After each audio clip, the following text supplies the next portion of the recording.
রাত তখন 2:17। অভিক গভীর ঘুমে। হঠাৎ ফোনটা বেজে উঠল।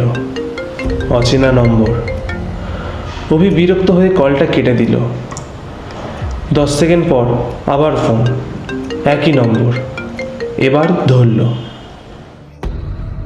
ওপাশে কয়েক সেকেন্ড কোনো শব্দ নেই। তারপর একটা কাঁপা কণ্ঠস্বর, অভিক, ফোনটা কেটে দিস না।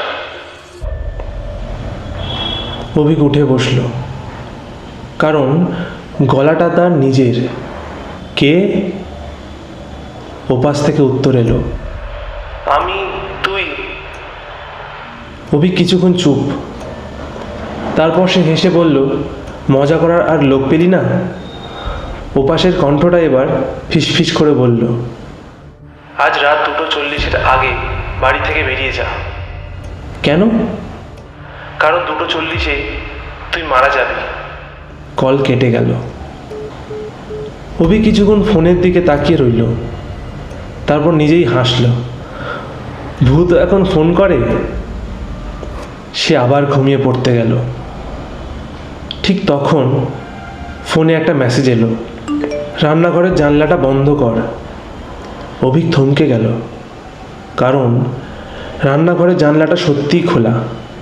সে ধীরে ধীরে উঠে রান্নাঘরে গেল, জানলাটা বন্ধ করলো। ফিরে আসার সময় তার চোখে পড়ল টেবিলের ওপর রাখা একটা ছবিতে। ছবিটা তার আর তার ছোট ভাই রোহনের। রোহন মারা গেছে 3 বছর আগে একটা গাড়ি দুর্ঘটনায়। অভিক ছবিটা হাতে নিয়ে দাঁড়িয়ে রইল। ঠিক তখনই ফোন আবার বেজে উঠল। 2:23।